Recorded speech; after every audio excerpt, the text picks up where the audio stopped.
government in this town is excellent and uses your tax dollars efficiently. You thought you'd see it coming. The moment Bitcoin is what they fear it is. A way to read it. What an astounding revolution Bitcoin represents. Bitcoin is... Chief, mate, what do you want to do tonight? The same thing we do every night, Pinky. Try to take over the world. The Pinky and the Brain. Yes, Pinky and the Brain. One is a genius, the other's insane. They're laboratory mice. Their genes have been sliced. They're Pinky and the Brain. Brain. And welcome to another episode of the Crypto Show at Acapulco. It seems like a marathon. We're going from debates to interviews to just chit-chat sessions and whatever. But today we're blessed to have Chuck Williams from Dash Core, who tends to work on the user experience and try to help Dash not become one of the ones that don't work very well. Yeah, that's right. Glad to be here. Thanks for having me. Hell yeah. So, I mean, how did you get into Bitcoin? Of course, I mean, don't spend too much time on that because that's the story. Yeah. That's the same question everybody asks, just briefly, and then what attracted you to Dash? So the simple story is I was doing a presentation at a We Are Change activist group event. I've heard of him. Yeah, well, it was so Luke Rudkowski kind of started the whole thing, but I was doing a presentation at the Colorado chapter about an idea I had that was around motivation and organizing teams and incentivizing work and behavior. And somebody in the audience said, hey, have you considered Bitcoin for this as the incentivizing part of it? And I was like, no, but I should definitely check that out. That night, I read the Bitcoin white paper, and I fell in love, and I've been in the crypto space in some way, shape, or form, obsessed ever since.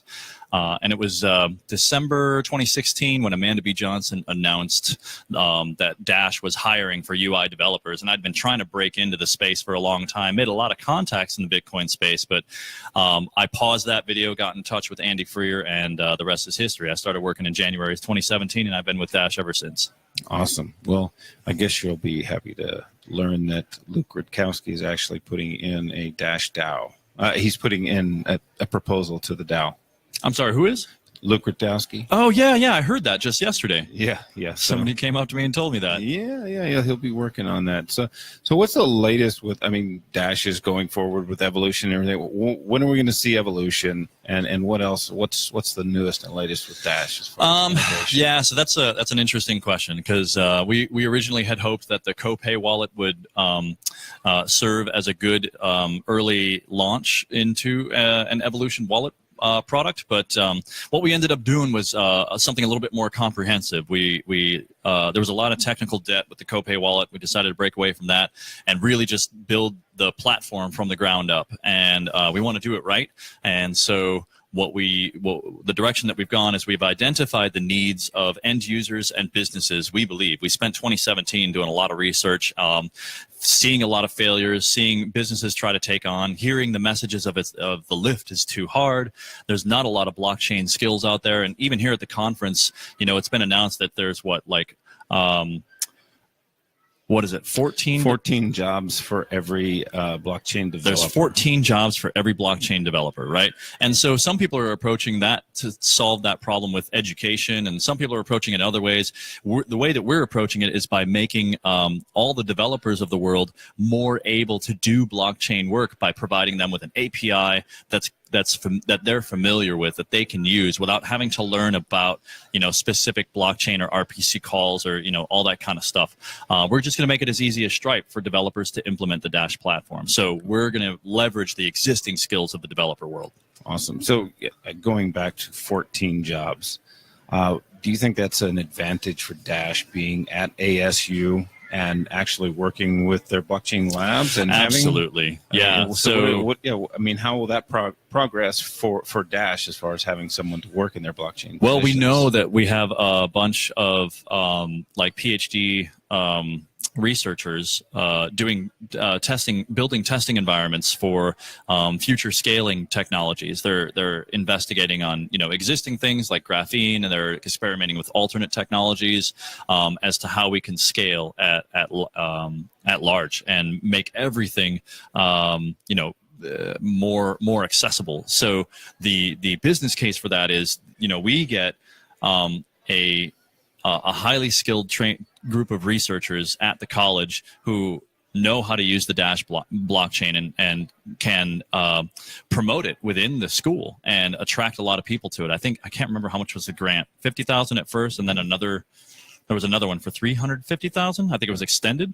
Yeah, and we actually had Jason on earlier, and we were talking about this, and I was mentioning to him, well, hey, you guys have a blockchain university. The Dash is kind of at a university, right. So maybe you should be. So apparently he's already talked to Ryan, and maybe they have something going in the works. Oh, that's great. Yeah, so. Great to hear. And, that's one of the things that I've been telling a lot of people here at the Acapulco conference is there's so many projects, so many people that are working in this space trying to solve problems, and there's common problems, and a lot of people are working on projects where there's a lot of overlap. And I'm the kind of person where I'd like to see people collaborating rather than competing in that space. And I think Jameson Lopp calls it co-opetition.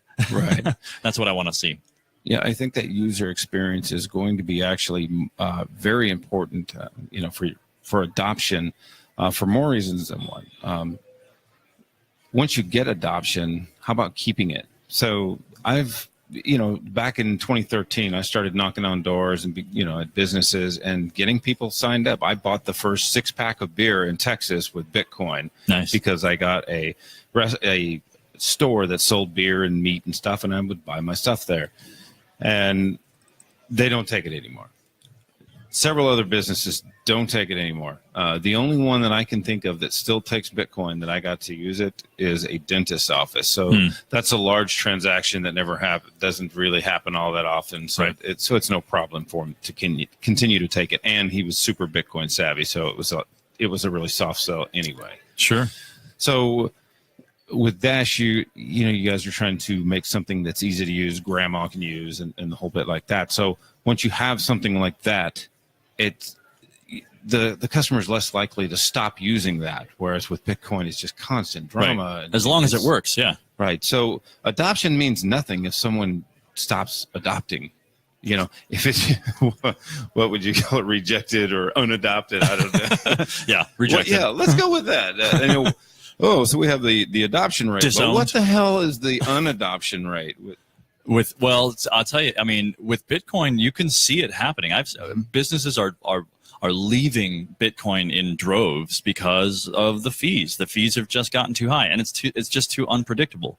And people are coming to Dash and talking to the Dash core group and talking to the executive team about, hey, can you help us out? Can we get a little lift here? Because a lot of people that invested in Bitcoin, they're learning that it's an easy transition to go into Dash because we're a Bitcoin fork. So. Right. Yeah, no, and something else I kind of realized is there's so many job opportunities in Dash that aren't available in other cryptos. Like, for instance, my skill set in construction. How does that apply to Dash? Well, I found a way, and I have a proposal, and now we're doing construction projects that are also charity projects. So, just anybody who really wants to work in this space, and if their skill set is valuable and they can sell that to Dash and it can promote Dash, then they can work and be paid in crypto in this space. Absolutely. So that is incredible. Yeah, a lot of people are coming to me with those kind of questions, like, how can I get involved? How can I contribute? And I said in my speech today, look, first thing you got to do is do that self-work. And I think that you've done that. If you understand that, hey, I have these skills and this is what I can bring to the table, I think that's step one. You kind of have to know what are you worth? What's valuable? What do you do that's valuable? And if that can be turned into something that works for the Dash network, then go for it. Put together a proposal or get in touch with the right people or reach out, build a community, do what your skills offer to the community, for the community. And I think the Masternode Network will support those. We've got people coming from all walks of life, journalism, construction, obviously, various places, and community building is a big one. Right. So I guess let's go into the latest things of adoption, like Bit Refill. I mean, what are the kind of a list of names of the latest companies that have Well, the ones that come to mind for me, like I'm really keen on the NREL project that was announced last month at the North American Bitcoin Conference. I think it's going to be a really, really big thing when we can pay our electricity bills in Dash. And I think it's going to be a really solidifying thing if the energy of America is exchanged in Dash and it saves administrative costs and transference fees all over the map. I think that's a pretty big deal. I'm still very interested in the Kuva Cash project that's intending to bring a stable form of currency to the country of Zimbabwe. I really like the STEM program that's going on. I think the Aerosports team that we have going on is pretty cool. Not very new, but still happening. But of course, the Ben Swan project that's now we are the sole sponsor. Dash is the sole sponsor of the Ben Swan reality check. I think that's great. Yeah, and we talked to Ben Swan. Actually, that was the first interview that we did here in Acapulco. We actually talked with Ben Swan and Luke Radowski, and we talked about what Luke's plans were. Okay. And, we talked about how people are going to start saying, oh, Ben is a shill. So we kind of covered that. And it's just like us. We can say the same thing. No one at Dash has ever sent us a memo and said, hey, you can't say that or you can't say this. And it's going to be the same for Ben. No one's going to tell him what to say. He's just going to say it, and he's going to let people know about Dash at the same time. And that's not true about the mainstream media. Well, I got to say, even as a Dash core group employee, they're pretty light on what they tell me I can and can't do. In fact, my boss has told me on multiple occasions, do whatever you want, Chuck, do whatever you want. But, I respect the community and the organization enough to, keep the things that shouldn't be said not said, and say the things that should be said. Yeah, I'm referring to just the troll crap that you hear on the internet. You're a shill. That kind of implies that someone's telling us what to say, and that's just not the case. Yeah, that's true. So. I want to say that, honestly, the reason we even made a submission to the DAO governance proposal system was because we believed in Dash in the first place. And so we were as far back as Darkcoin. Yeah. Yeah, because we had Evan Duffield on back when it was still Darkcoin, I think, right? No, it had just become Dash, but maybe right after the fact. Yeah. When Harlan owned Brave New Books, I guess John Bush had claimed that Brave New Books started accepting Dash. No, Brave New Books was accepting Dash when it was Darkcoin. Yeah, because they were actually mining it at the store. Oh, nice. Yeah.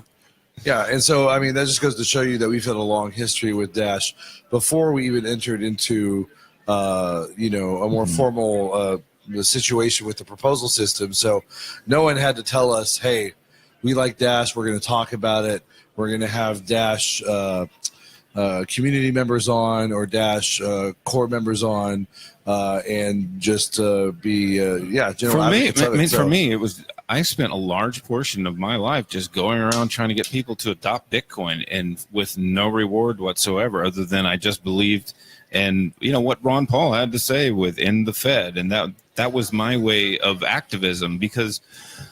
As a delegate, that was the main thing for me. In the Fed, and Bitcoin was my way of doing that. Yeah, if every business that I signed up was more active, that was more Jews in politics than I ever accomplished by voting or holding up a stupid sign. Sort of thing. There's a movie that I always refer to, or that I often refer to. It's called The Lottery of Birth, and in there, there's this guy Howard Zinn, who's like this famous historian, and he says in that film, the most political thing you can do is your work, your effort. That's that, and I totally agree with that. And I took that to heart, and that's why I'm working for Dash now, because I really want to make a difference. And honestly, I wanted to be a mayor at some point, but my wife convinced me or helped me see the light that maybe that you could do better. You can still be a leader and not be in government. And I'm hoping I'm on that path now. Right. I think all the real leaders are not in government, so I think you made the right choice. Right on. And the very fact that DAO has not a government, but a governance system really sets it apart. And there's still very few cryptos that either have that or are attempting to try that.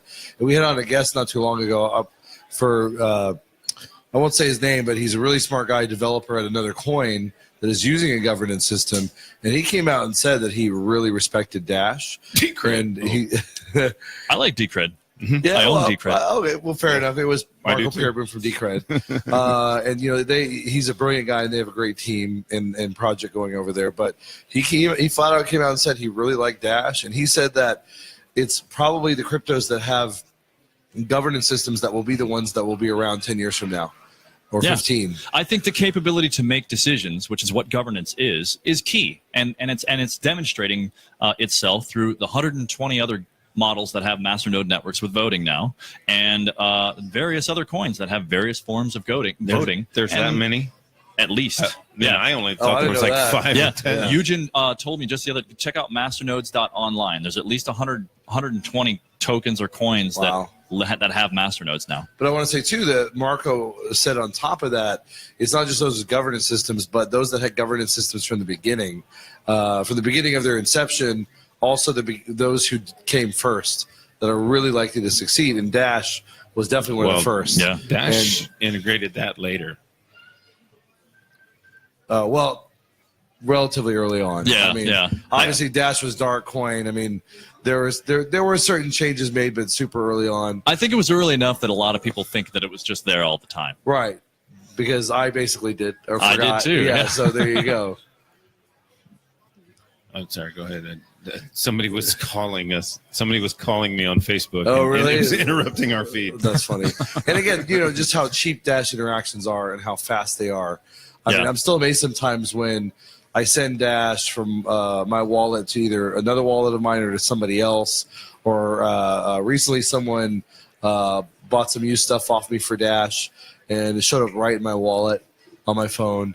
And I'm not saying there aren't other fast coins out there, but there are a few coins that have all those features combined. Right. The fast speed, the low transaction costs, the instant authorization, obviously the governance system.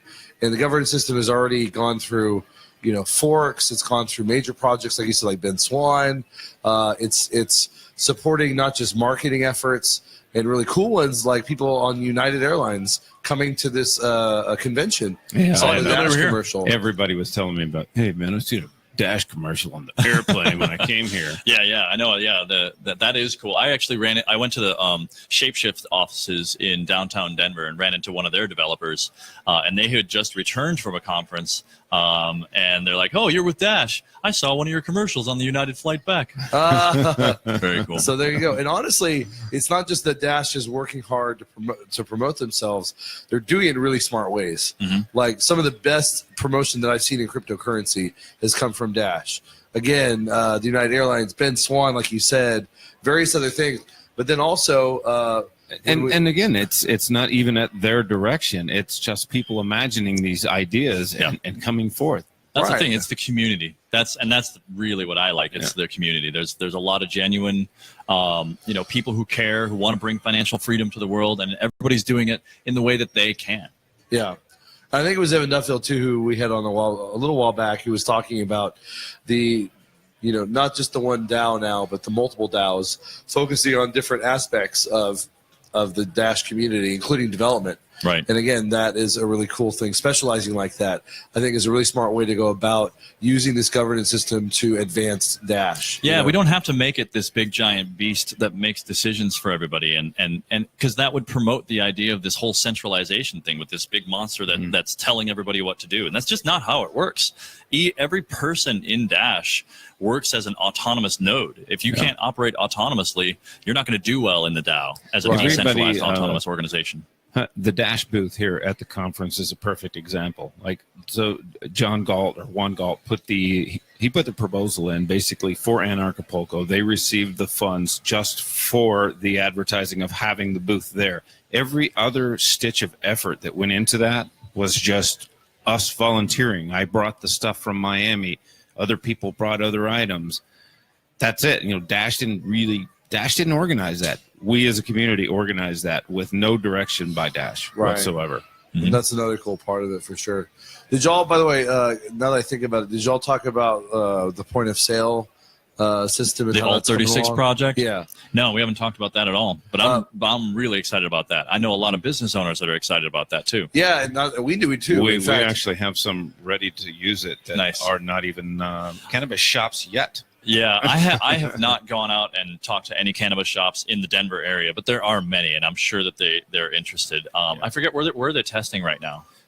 They're testing in Arizona, and we're trying to get a copy of it or whatever of the beta in Austin, where we're putting in our ATMs. So it's actually a smoke shop who fully intends to become a cannabis shop when the laws change, and they want to have that technology in their store. Okay. Ready. Well, if you guys make a contact in Denver at all, like I'll be happy to liaison. I have some. Okay. And do we know how quick or how soon, at least Austin, we might get the beta? I stay in contact with the Alt 36 guys constantly, so I will just call Marcus or one of the other guys and find out. But I would like. He does want to go see a speech. So we want to cut it short, but is there anything else that's like on the horizon that's exciting that we should know? Well, I've been telling everybody, look out for mid to late summer. We're going to be releasing some prototypes of the full stack demonstration of the Evolution platform in the form of a wallet. So we'll put out some prototype wallet code, and we'll put out a repository that you'll be able to download and spin up a little a node, a mock master node, and basically connect to a DevNet where you can test the full stack implementation of the Evolution platform. So you said midsummer? Mid to late summer is the goal. And, there's a lot of uncertainties around that. We're doing new things. Nobody's done what we're doing. So we're trying to make that happen. And I think the most magical thing that we're doing is we're going to convert the masternode network into a decentralized API. So every merchant developer of the world will be able to leverage this API to conduct not only transactions, but register usernames and send end-to-end encrypted messages and store data on Dash Drive and a whole lot of different stuff. And that's the deal where you can just send money by Joe Smith. Yep. Pay by name. Yeah, pay by name. It'll be as easy as Twitter. It reminds me of as a Twitter direct message. Yeah, remember BitHalla? No. No, there was another tech that came out that basically did that. Oh, okay. Yeah, it's called BitHalla. Well, I haven't heard of it, so doesn't look like it happened. Okay. If you didn't hear about it, it didn't happen. Pixar didn't happen. Didn't hear it. It didn't happen. That's right. No, I have trouble keeping up. There's so many projects. Nobody can keep up. Yeah. Well, all right. Well, exciting conversation with Chuck. And stay tuned for more about Dash as we'll have other community members on. And we'd love to have you back either soon around that rollout of Evolution or maybe right after. We'll see. Yeah. I'm a big fan of the show, guys. I've been listening for a while. I mean, I don't listen to every show, but before I got into Dash, I was into you guys. Oh, we're on the show and we never listen. Yeah, I rarely do. I really listen while I'm doing the interviews. So I was falling asleep earlier. Right on. Cool. All right, yeah, man. thanks for having me. All right, thank you. All right, thanks, man.